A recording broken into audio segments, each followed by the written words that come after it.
acuerda lo que hemos estado hablando la clase pasada? Estuvimos mirando la historia cuando el apóstol Pedro y el apóstol Juan fueron en el momento de la oración al templo de Jerusalén. ¿Y con quién se encontraron?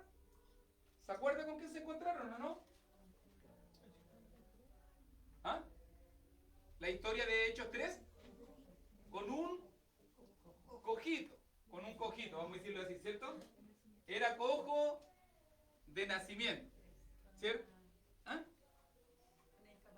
Tenía una, o diríamos en el mundo inclusivo de hoy en día, una discapacidad, ¿cierto? No es un incapacitado, sino una discapacidad.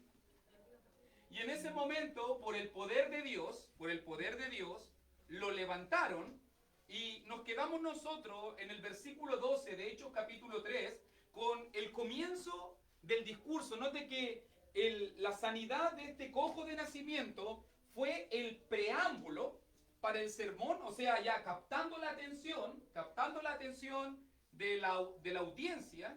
Entonces ahora Pedro con Juan están preparados para poder entregar y para poder predicar en su plenitud la palabra de Dios. Note lo que voy a decir ahora. Yo creo que la atención de la audiencia en ese momento fue captada de inmediato, porque estaba en evidencia el poder manifiesto de Dios. O sea, aquí Dios se está manifestando. Dios, como diría alguien por ahí, Dios se manifestó con cuática.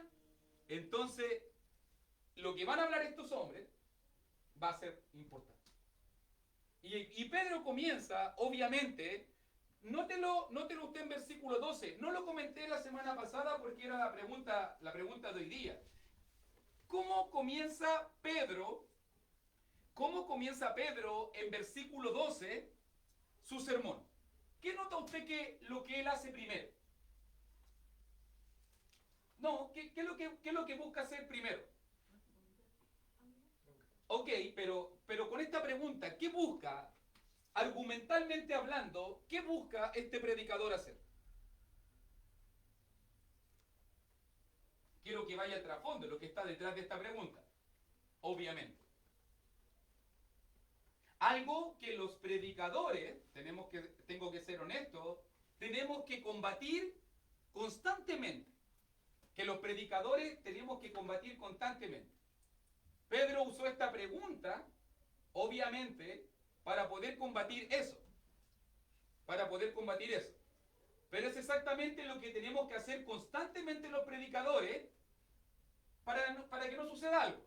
Pero ¿qué es lo que está haciendo Pedro con esta primera pregunta de verso 12? Ayúdeme, pregunta abierta.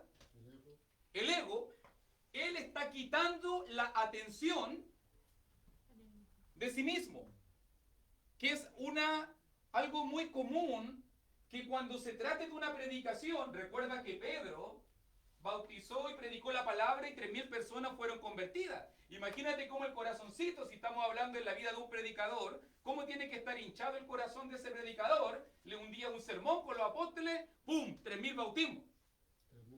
Veríamos en el día de hoy, imagínese la foto, un álbum de fotos de como 4.000. Para que más o menos usted lo entienda. Y eso puede afectar. Y Pedro comienza en el versículo 12, quitando la atención de sí mismo. ¿Por qué os maravilláis de esto? Ya llamé la atención a ese punto, de que obviamente que quienes creemos en Dios, no nos puede maravillar las maravillas de Dios. No nos pueden maravillar las maravillas de Dios. Pero note la segunda pregunta. ¿O por qué ponéis los ojos en nosotros como si por nuestro poder o piedad hubiésemos hecho andar a este? Y eso es algo importante que uno tiene que entender, que el predicador no está predicando un mensaje de él. Si uno no está predicando una palabra de uno. Si este mensaje no es mío. ¿Cierto? Esto no tiene que ir hacia la persona. ¡Uy, qué buena la prédica del hermano tanto! Sí, pero la prédica del hermano tanto salió de la palabra de Dios. La gloria es para Dios. Que él pueda haberla interpretado, entendido, ok, ese es su lugar. Pero la fuente de nuestro mensaje es el Señor, y Pedro inmediatamente pone las cosas en su lugar. Este mensaje surgió de Dios, este poder surgió de Dios, esta prédica y lo que está pasando surgió de Dios. Número 1, versículo 12. comienza el sermón, quitando la atención de él, para poder decir como una manera, esto es palabra de Dios. Lo que vamos a escuchar hoy día es palabra de Dios, ¿cierto? Como estamos estudiando hoy día el libro de los Hechos, no lo que al hermano Luis se le ocurre del libro de los Hechos, no. Estamos estudiando el libro de los Hechos. Y la palabra es la que tiene que llevar el primer lugar de importancia. Porque eso es lo que queremos, que la gente se encuentre con Dios, que gente se encuentre con la palabra de Dios.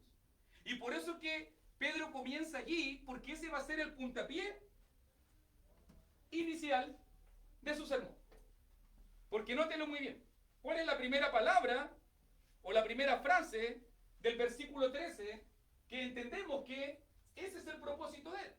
El Dios de Abraham, de Isaac y de Jacob, el Dios de nuestros padres, ha glorificado a su Hijo Jesús, a quien vosotros entregasteis y negasteis delante de Pilato, cuando éste había resuelto ponerle en libertad. Todo se centra entonces en Dios, el Dios de Abraham. Recuerda que cuando escuchamos la frase, el Dios de Abraham, de Isaac y de Jacob, esto está describiendo algo. ¿Qué es lo que está describiendo? El Dios de Abraham, de Isaac y de Jacob. ¿Qué describe? Cuando usted escucha una frase como esa.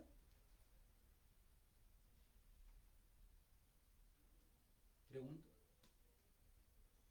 Cuando usted lee una frase como esa, ¿qué es lo que Dios quiere ponerte en la mente? ¿Qué es el Dios de Abraham? ¿Es el Dios de Isaac? ¿Y es el Dios de Jacob? ¿Qué tienes que tú pensar? Bueno, por lo menos tiene que pensar, le voy a poner así a mi hijo. Que la mayoría de la gente piensa en los nombres bíblicos, le va a poner así a mi hijo. ¿Qué es lo que usted debería pensar cuando escucha algo así? Que también es mi Dios. Ok, puede ser, por extensión en nuestro Dios, sí. Pero hay algo más, mi hermanita. Pero está bien lo que usted dice. Por lo menos nosotros no somos judíos. Somos un poco judíos, pero no somos judíos. ¿Cierto? Pero nótelo muy bien. ¿Sabe qué es lo que quiere mostrar el Dios de Abraham? Grábeselo bien. La fidelidad de Dios. Porque Dios cumplió sus promesas a Abraham y traspasó esas promesas a Isaac y las cumplió. Y traspasó esas promesas a Jacob y las cumplió. Entonces cuando le recuerda a Israel que Él es el Dios de Abraham, el Dios de Isaac y el Dios de Jacob, está diciendo que Él es el Dios que cumple sus promesas. Es el Dios que es fiel. El Dios que no es solamente fiel con una generación, es fiel incluso a la segunda generación, incluso es fiel hasta la tercera generación. Y si en este momento está Pedro predicando en el templo de Jerusalén, significa que Dios ha sido tremendamente fiel. Tremendamente fiel. Porque han pasado cientos de años y todavía están ahí en la tierra prometida. Dios es fiel. Dios es fiel. Y nótelo bien. ¿Qué le llama la atención? Después de eso vemos la obra de Dios, el Dios de Abraham, de Isaac, de Jacob, el Dios de nuestros padres, ha glorificado. O sea, es un Dios que cumple promesas, es un Dios que estableció en su palabra que algo iba a suceder, y tal cual como Él dijo que iba a pasar, así sucedió, y su Hijo Jesucristo fue glorificado. Un Dios que es fiel, un Dios que cumple, un Dios que dice algo y un Dios que sucede algo. Pero nótelo ahora, versículo 2, 13. ¿Qué palabra te llama la atención en versículo 13 que se repite en el versículo 14?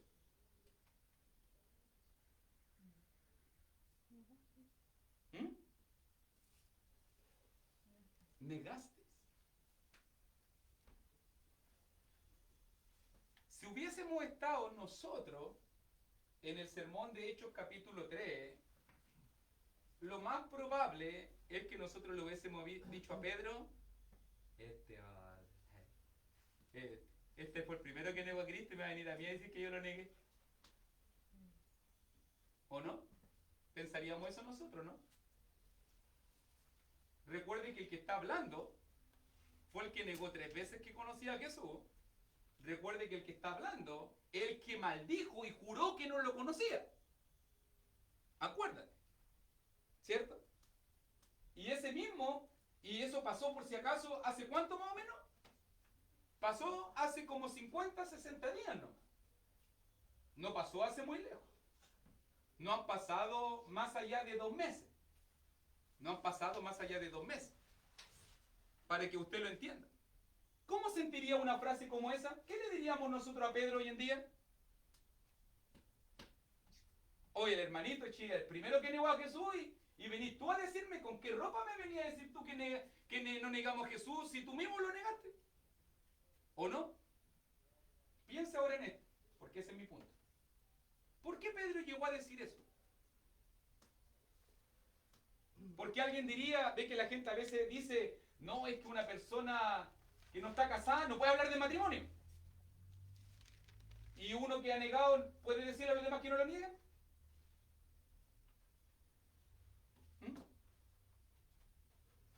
¿Puede decirle que no niegue? ¿Puede culpar al otro? Sí, puede hacerlo. Porque hay un principio súper importante que se aprende acá. ¿Cuál es el principio que se transmite en las palabras de Pedro? ¿En qué cree Pedro que nosotros no creemos? Porque hay algo que tiene que creer Pedro para poder llegar a decir eso. ¿O usted cree que no tiene que haber sentido el escozor en el corazón? Chuti, ¿yo qué le estoy diciendo a la multitud que negó a Jesús si yo mismo lo negué? ¿Ah? En el perdón. Pedro tiene que haber creído en el perdón de Dios tremendamente. Eso es lo que nos cuesta creer a nosotros. Y por eso muchas veces juzgamos las palabras de las personas, juzgamos las actitudes de las personas, juzgamos las reacciones de las personas porque no creemos en el perdón de Dios. No creemos que Dios está tratando con la gente.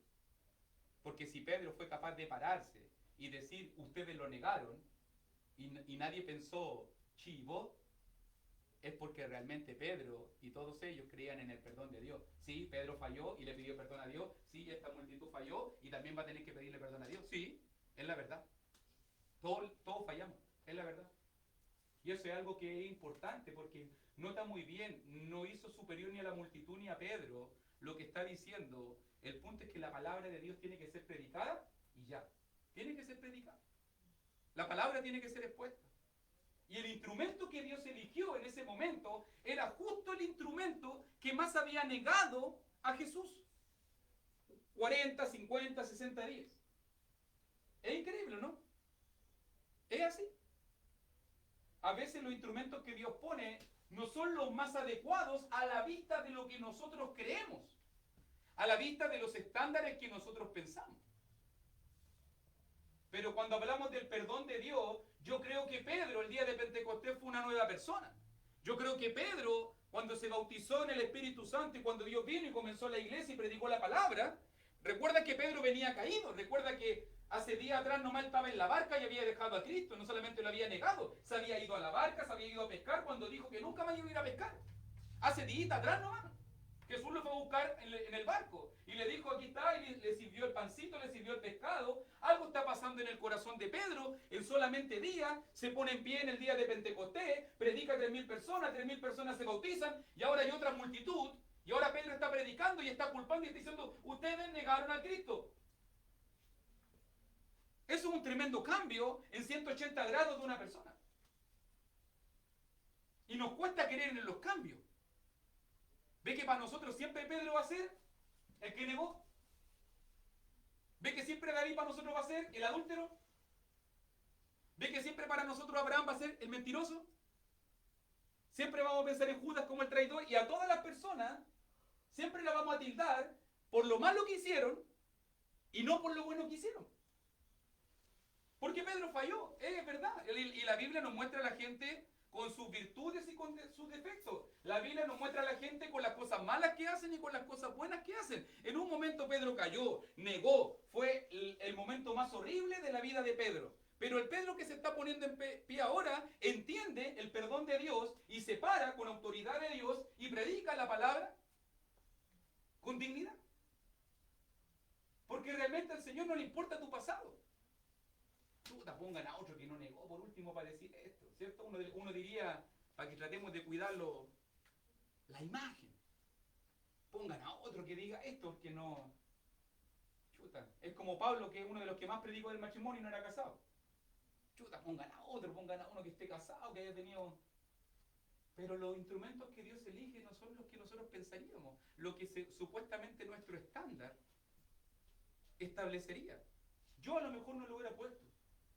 A lo mejor le hubiera dicho a Dios, pone a otro. Búscate uno más adecuado. Pero los planes de Dios son diferentes a los nuestros. Como Dios ve las cosas, como Dios conoce el corazón de Pedro, Él sabe que es el instrumento adecuado. Y eso tiene que indicarte algo, mi querido hermano, que es el punto de por qué yo estoy tocando esto. Porque si tú has pecado, como todos nosotros hemos pecado, y hemos ofendido profundamente a Dios, y a lo mejor hemos tenido momentos horribles delante de la presencia de Dios, eso no significa que ese es tu final, y eso no significa que ese va a ser tu apelativo. Lo único que significa de que tú tienes un desafío de ponerte en pie. Tienes un desafío de ponerte en pie. Tienes un desafío, porque Pedro me enseña a mí que él se cayó, pero no se quedó ahí. Pedro me enseña de que él pudo haber cometido error, tremendo error, porque nadie diría que era un error menor. Juró y maldijo, dijo que Dios lo maldecía, que él no conocía a Jesús. No es solamente que negó, juró y maldijo. Uno diría, no es menor para un judío hacer esas cosas, pero aún así, ese hombre cambió. Y tenemos que darle la oportunidad a Pedro, para que Pedro cambie y diga lo que diga. Como tenemos que darle la oportunidad a ti, a mí y a todos, que podamos tener un cambio. Y ese hombre que se paró fue el hombre que dijo, ustedes lo negaron. Buen punto, pero en defensa de Pedro igual, o sea, igual estuvo 3 años incansablemente con el maestro y sus 3 años fueron súper productivos igual, o sea, fue el primero, bueno, siempre me recuerdo con la barca, yo quiero ir, o sea, siempre él estaba haciendo la manera como de forma impulsiva, o sea, es su cualidad también de Pedro ser un poquito así, o sea, yo creo que él era indicado preciso para eso, porque aunque, buen punto que dices tú, porque él lo negó y todo, pero al final todos lo hicieron lo mismo, o sea, no había ninguno capacitado, digamos, entre comillas, pero ahora igual no se puede comparar, digamos, entiendo el punto que tú dices, porque hay que perdonar a las personas todo, pero una persona que constantemente, aquí la iglesia pasa, si una persona falla, no sé, por 3, 6 meses, y después viene el primer domingo y le damos la oportunidad de predicar, y dice tienes que ser fieles, uno dice, quiero verte, uno diría, pues. Pero si esa persona te dice lo que es correcto, tú tienes que escucharlo, o Amén, tú...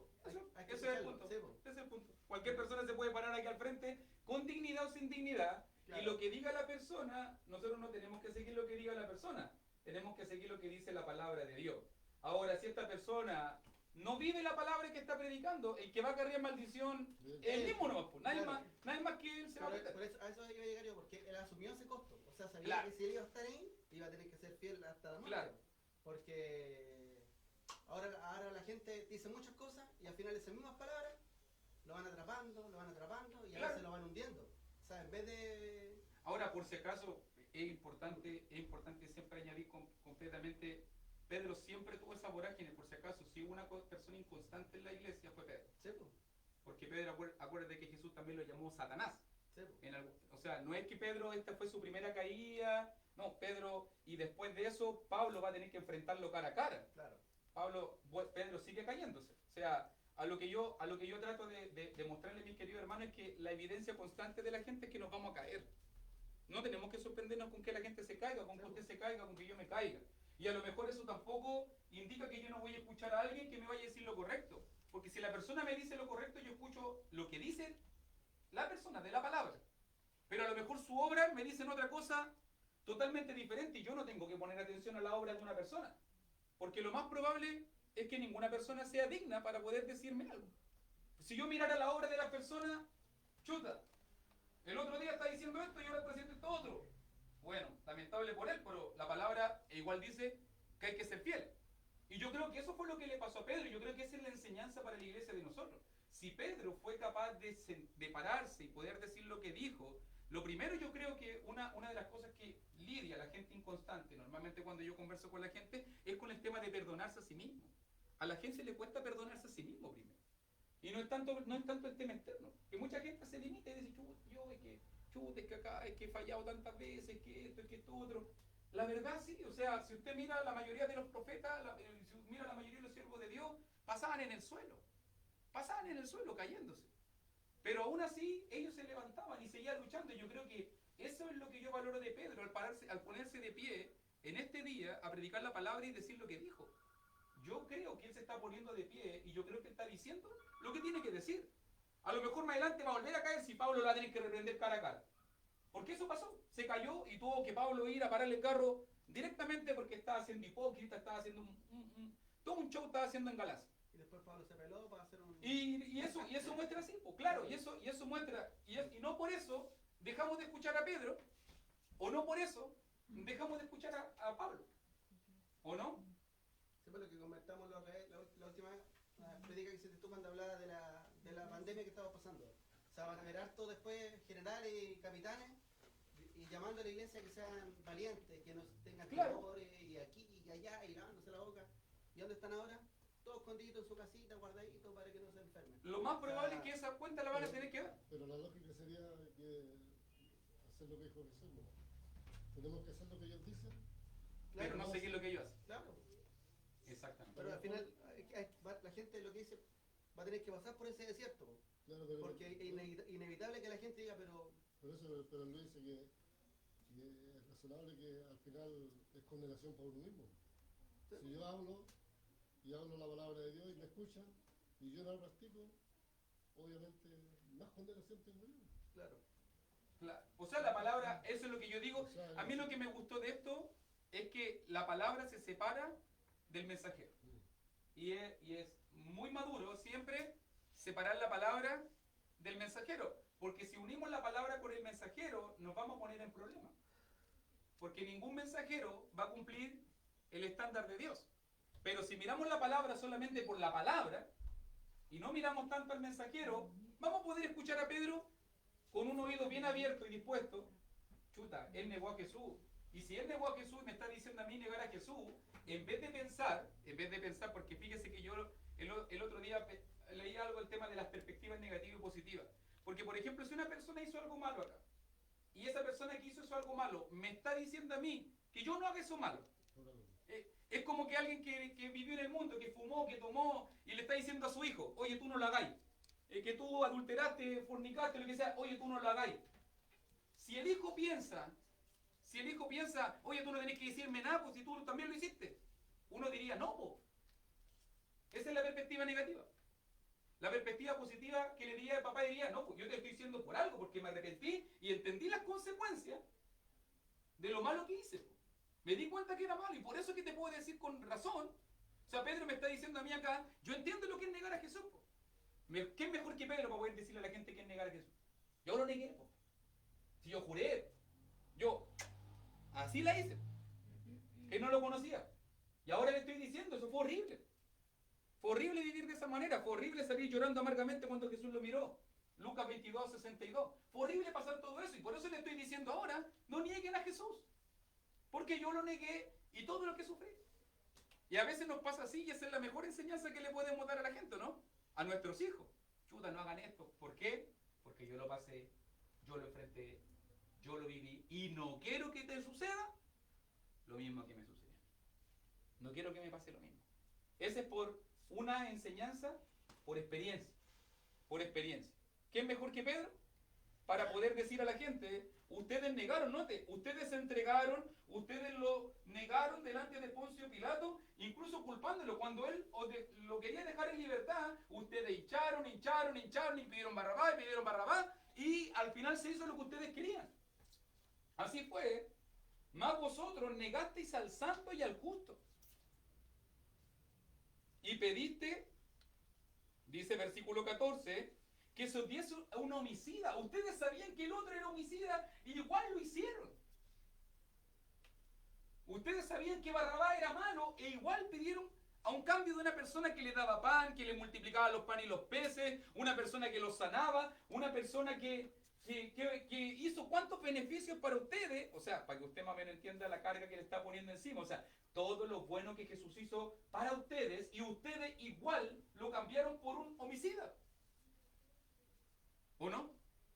Ese fue el peso. Y mataste, y mira la perspectiva, porque Pedro eleva la conversación diciendo, y mataste al autor de la vida, a quien Dios ha resucitado de los muertos. O sea, ustedes mataron al que venía a darle la vida. Yo los términos, si tú miras bien, entregasteis, negasteis,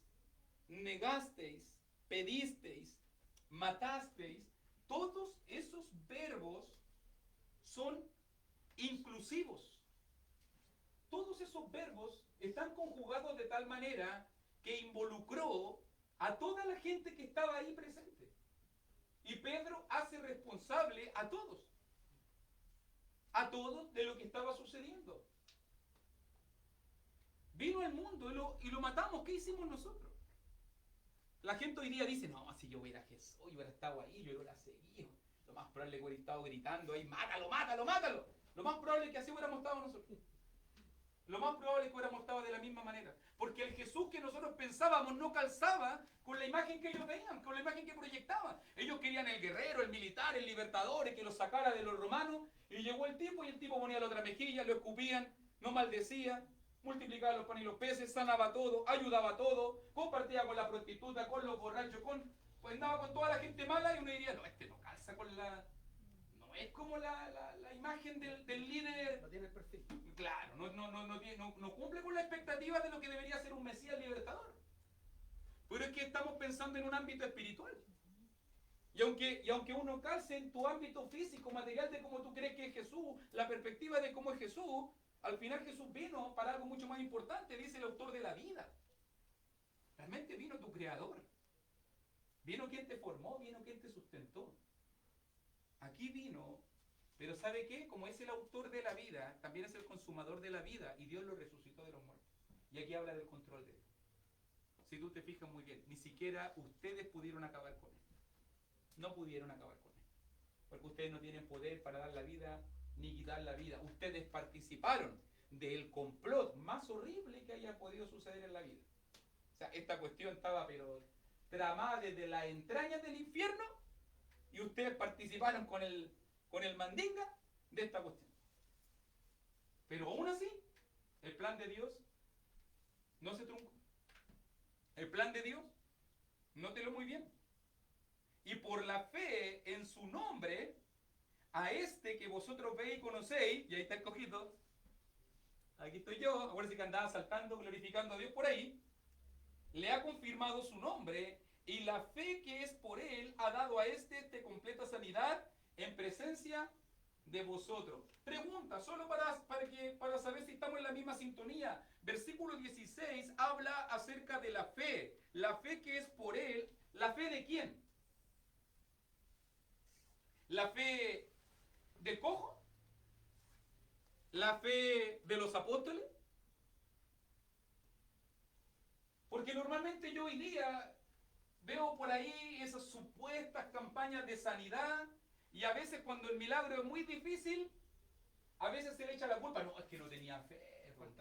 Le faltó la fe al enfermo, por eso te quedaste así. Le hace falta fe. Y le echamos la culpa. O sea, ya venía derrotado y más encima lo juzgamos de que no tiene fe. ¿Cierto? Estáis peor. Mira, estáis más encima así, estáis castigados por Dios y más encima no tenéis fe. Chuta, mejor pégate un balazo. ¿Qué más vais a hacer? Llegaste a buscar sanidad y te faltó fe. Y la mayoría de las veces la gente juzga de esa manera. Pero si usted se fija muy bien, quienes están conversando, quienes están dirigiendo la conversación, son Pedro y son Juan. No está diciendo que es la fe del hombre, es la fe de ellos. La fe de los sanadores. Es la fe de los sanadores. Sí, porque él esperaba Él esperaba una moneda. ¿Qué tenía que saber de Jesús él? Él no esperaba la sanidad. Él no esperaba la sanidad. Entonces la fe, para que usted entienda bien acá, y eso para que se le quede grabado cuando usted se encuentre con ahí, no, es que no tenía falta de fe, no, está hablando de la fe de los, en este caso, predicadores, de Pedro, de Juan, de los apóstoles. Esa es la fe que ellos tuvieron y esa es la fe por cual lo levantaron. Note muy bien ahora, verso 17. Aquí entra el corazón de Pedro. Verso 17. Ve que los trató, ustedes negaron, ustedes mataron, ustedes. Y obviamente alguien diría por ahí Bosnia y Herzegovina, ¿cierto? Y Boston. Pero Pedro dice, la verdad, Mas ahora, hermanos, sé que por ignorancia lo habéis hecho. Por si acaso, nótese bien, tengo que destacarlo, que Pedro llama hermanos a personas que no son de la iglesia. Nótelo, para que usted entienda. ¿Ve que algunos se ponen muy quisquillosos con el punto? Son hermanos de nación, es obvio, son hermanos de nación ellos, pero ellos no son hermanos de la iglesia. Por si acaso, porque usted entiende. Nótese, ¿cierto? Lo vimos, ¿cierto? Ninguno de ellos todavía se ha bautizado. Pero lo llama hermano, para que por si acaso usted entienda. Eso es un punto que yo hago ver de repente en el libro de los Hechos, que de repente no sé por qué alguien dice cosas de repente y no mira cómo hablan ellos. Y ellos, yo entiendo sí que son hermanos, tienen que referirse a nación. Tienen que referirse a nación, porque hermandad espiritual no había ahí. Pero sí eran hermanos, Pedro los llama hermanos. Más ahora, hermanos, sé que por ignorancia lo habéis hecho, como también vuestros gobernantes. ¿Se da cuenta? ¿Por qué pasó lo que pasó? ¿Por qué la gente peca? ¿Por qué realmente caemos? ¿Por qué muchas veces fallamos? ¿Y por qué el pueblo negó al Cristo y lo mató y pidió que se diera un homicida? Lamentablemente porque somos un pueblo ignorante. Ignorante del conocimiento de Dios, ignorante de la palabra, ignorante de la dirección de Dios, y todo lo que ellos hicieron, lo hicieron lamentablemente por ignorancia. Por ignorancia. No es justificativo, nota muy bien, no está exculpándolo, porque ellos igual van a tener que convertirse. Porque alguien a veces piensa que la ignorancia es justificativo y la ignorancia no es justificativo. La ignorancia es solamente porque alguien puede llegar al día final. Si la ignorancia fuese justificativo, Dios no mandaría la Biblia. ¿Para qué queremos la Biblia? Que todos seamos ignorantes y nos salvamos en el día final, no. Y cada uno haga lo que sea. ¿Cierto? Pero manda la Biblia. Eso significa que la ignorancia no exculpa, pero sí añade. Tú puedes ir al día final y ser condenado por ser entendido y no cumplir. ¿Qué significaría eso? Rebeldía. ¿Cierto? Saber la voluntad de Dios y no querer hacerla, rebeldía. O tú puedes ser juzgado también como ignorante, que es igual de peligroso, porque igual no la hay a hacer. ¿Cierto? Cada uno elige. Si quieres ser condenado como ignorante, que te vaya a perder igual, o conociéndola, porque hay algunos que me dicen, oh, es que no quiero saber tanto, es que cuando sé más, es como que me siento más responsable, es que tengo más cosas que hacer. Bueno, te vaya a perder igual, porque lo ignorante no te justifica. No te justifica. Ellos tuvieron que igual que responder, aunque fue por ignorancia, tuvieron igual que responder por sus pecados. Hay pecados de ignorancia, hay pecados de rebeldía, pero Dios los va a culpar exactamente igual. Eso puede pasar con un hermano en la iglesia de Cristo, que se aparta, peca de rebeldía, no de rebeldía. ignorante. De rebeldía. De No, ignorante, un cristiano está pecando de rebeldía. Claro, Yo creo que aquí un no cristiano podría decir por ignorancia. claro. Un no cristiano, pero el que conoce la voluntad de Dios, y alguien diría, no, pero es que yo no estudié, como un hermano un día dijo, no, es que yo llegué hasta el capítulo 7, nomás no llegué hasta el 8. No, eso ya es negligencia tuya de por qué no llegaste, por flojo no llegaste al 8, al 9, al 10. Porque una dije, oye hermano, ¿y la palabra? No, es que yo estudié hasta el capítulo 7, nomás no alcancé a llegar más allá. O sea, tampoco. Claro. Esa es responsabilidad tuya, instruirte, ser capacitado y todo lo demás. Ellos están en una posición de inconverso. Claro. En ese punto el inconverso es ignorante. Ignorante, claro. El inconverso podría ser que un neófito que muera con Cristo, puede ser que sea ignorante y que todavía no sepa muchas cosas. Pero cuando ya estamos hablando de cristianos que llevamos tiempo, uno sabe las cosas y uno igual nomás las quiere hacer. La rebeldía. 18. Pero Dios ha cumplido así lo que antes había anunciado por boca de todos sus profetas, que su Cristo había de padecer. Note que en el versículo 24 y 25, mire, dijo el 18, que todos sus profetas lo anunciaron. La venida del día de Cristo y lo que iba a suceder. O sea, esto no extrañó a Dios. 24 y 25 también dice, y todos los profetas, desde Samuel en adelante, cuantos han hablado también han anunciado estos días. Vosotros sois los hijos de los profetas y del pacto que Dios hizo con nuestros padres, diciendo a Abraham, en tus simientes serán benditas toda la familia de la tierra. O sea, esto estaba profetizado, todo esto fue un plan de Dios. Dios está en control de todo. Ustedes no sorprendieron a Dios con sus pecados. el que lo negaron, el que lo entregaron, el que pidieron al autor de la vida y que le dieron homicida. Esto no sorprendió a Dios.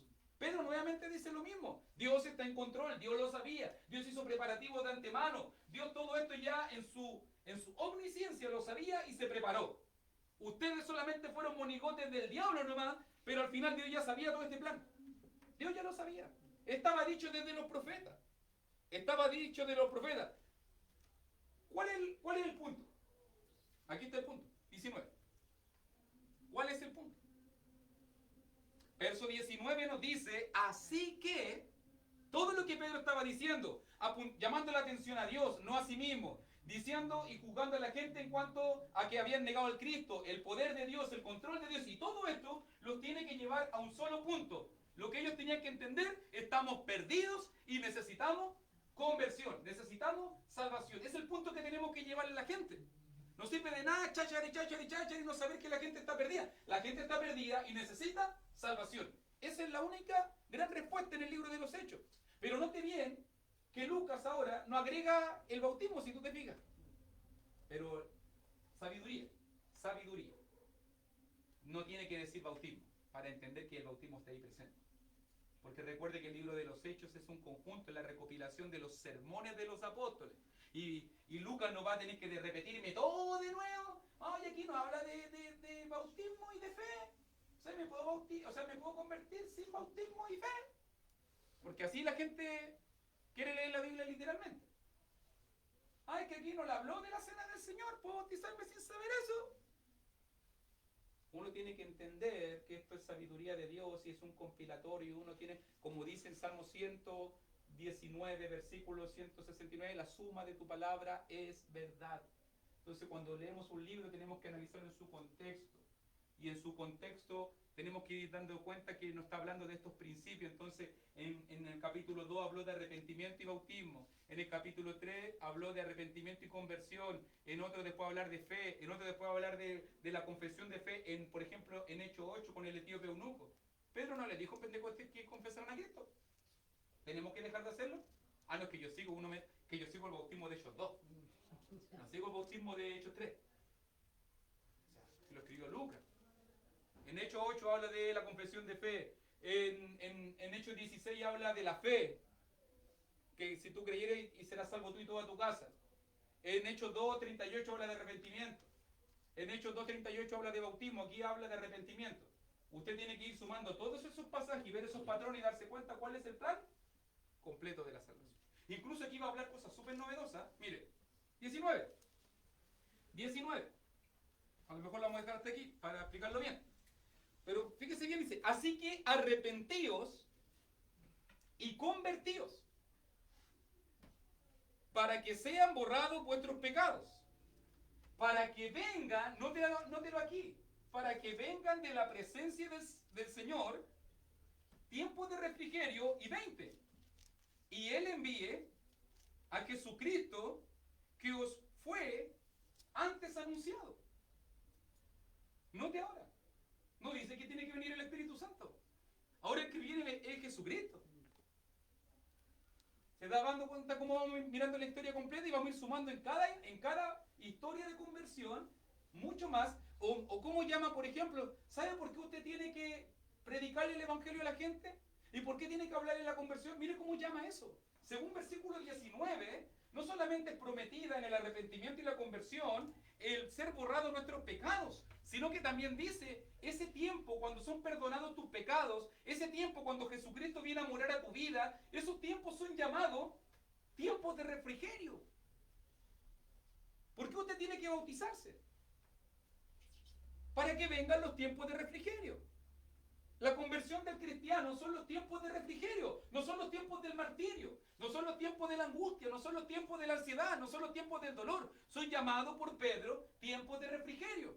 Tú tienes que decirle a la gente, ¿quieres tiempo de refrigerio? ¿Estás sufriendo, agobiado por el pecado, por el diablo? Ven a Cristo, arrepiéntete y conviértete. Dios te va a perdonar todos los pecados y van a venir los verdaderos tiempos de refrigerio. Miren cómo son llamados estos tiempos. Es bonito, ¿no? Tiene que haber estado angustiada la gente, agobiada la gente. Lo más probable. Necesitaban perdón de pecado.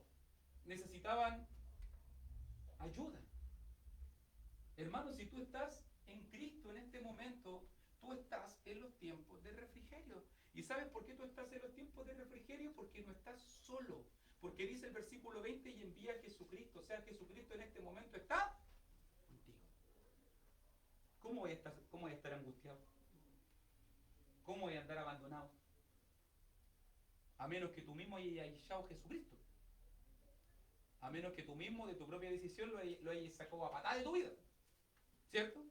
Pero si aquí nos dice que cuando tú te bautizaste, ¿qué te pasó cuando te bautizaste, hermano? Si tú te arrepentiste sinceramente y de corazón, si tú te entregaste y te convertiste a Dios, que es la palabra, fíjese que la palabra me gusta a mí, porque la palabra conversión significa cambio.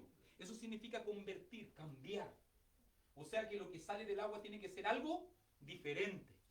No puede salir el mismo mundano. No puede salir el mismo mundano.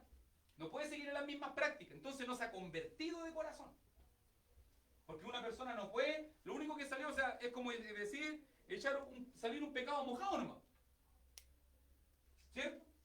Porque si una persona era buena para robar y se bautizó y después sigue robando en la misma intensidad y no le pone ningún atajo a eso, lo único que hizo fue un ladrón lo echaba al agua y salió después con los pecados mojados. Pero siguió igual de ladrón. Lo que está llamando esto son tiempos de cambio, son tiempos de refrigerio, son tiempos de cambio. Lo que buscamos que la gente tenga es una nueva vida. Por eso predicamos el Evangelio, porque queremos que la gente tenga tiempos de gozo, de refrigerio y porque la gente cambie. Eso es lo que no le predicamos a la gente. No vengan al agua nomás, vengan. Echemos gente al agua nomás. Pero no nos interesa que cambien. Y debería importarnos que la iglesia cambie, que usted cambie, que yo cambie, que sea mejor, que la gente nos vea y diga, hoy te ves diferente, ¿eh? Algo pasó en ti. Algo pasó en ti. Positivo, sí. Obviamente. No voy a estar más malo, ¿cierto? No voy a estar más malo. Esos son los tiempos de conversión, son los tiempos de refrigerio. ¿Te fijas que tenemos 2 sermones de Pedro ya y notamos matices? ¿Nota los matices? Y todo tiene que ver con el enfoque y la perspectiva que él quiere ponerle a la multitud. La primera multitud era la que había matado directamente a Cristo. Estos de aquí son como pecadores pasivos. Los otros pidieron, echa su sangre sobre nosotros, decía la multitud, venga para acá nomás, nosotros somos culpables. Ahora, ay Señor, ¿qué haremos? En Hechos 2. Estos de aquí, arrepiéntanse, conviértanse. Si tú eres cristiano, tienes que trabajar en tu conversión, hermano. Y cuando le predique a la gente, tú tienes que convertirte, cambiar. Eres cristiano, ya no puedes hacer las cosas que hacías antes, ya no puedes vivir como antes. Si quieres disfrutar de esos tiempos de refrigerio, y Él envía a Jesucristo, que antes os fue anunciado. Consultas, preguntas, dejémoslo hasta el 20 porque es bueno también 21 al 26, pero creo que nos va a tomar un poquito más de tiempo. ¿Comentarios? ¿Comentario? Segundo sermón de Pedro. Le está animando el libro de los Hechos, ¿no? Para predicar a Cristo, predicar del cambio, predicar de la transformación. Y si usted está en Cristo, hermano, estamos viviendo los tiempos de refrigerio. Sin Cristo se viven los tiempos de Calvario. Con Cristo se viven los tiempos de refrigerio. Y si usted no está viviendo esos tiempos de refrigerio, pregúntese si realmente Cristo está con usted. Porque dice, y Él envía a Jesucristo. Porque el único que puede darte los tiempos de refrigerio no soy yo. Es Cristo. Y Él envía a Jesucristo. ¿Ok? Vamos a orar. Vamos a pedirle... Se me fue mi evaporador, pero... se lo llevó el Señor. Pero mientras vamos a estar considerando las peticiones... Se me fue mi helador, dije yo. Vamos a estar considerando las peticiones de mi hermano. ¿Por qué vamos a estar orando? Para que terminemos la reunión del día de hoy. ¿Porque la hermana Kika cambie? Ok. Oh, sabía. Ok. Benito.